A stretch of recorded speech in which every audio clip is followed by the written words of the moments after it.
magandang libro. Nabili ko lang to sa isang tiyangge dyan sa Green Hills. Nakakatuwa, medyo luma na to, pero ang title na to ay Hummus.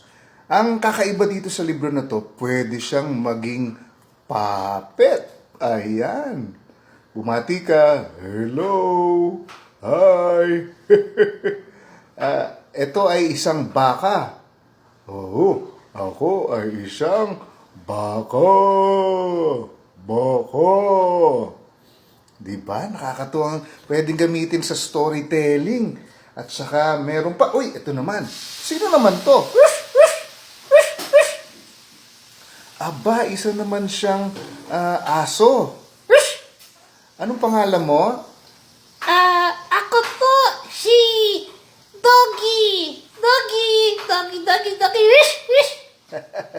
Walang maisip na pangalan, doggy lang talaga. Ano ba nakalagay dito? Ayan, woof, woof. Nako, taga muna. Ito naman, yung pusa.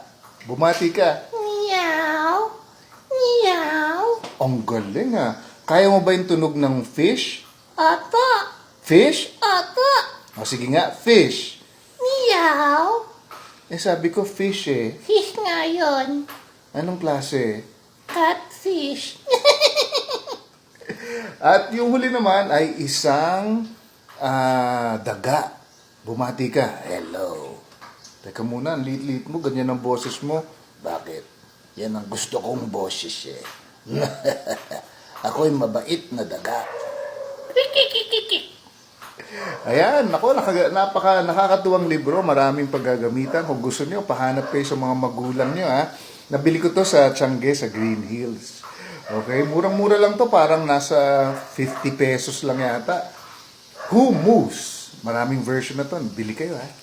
Pero abangan nyo rin, baka sakali, God willing, makapag-imprenta tayo ulit ng Ang Batang Gustong Maging Puppet.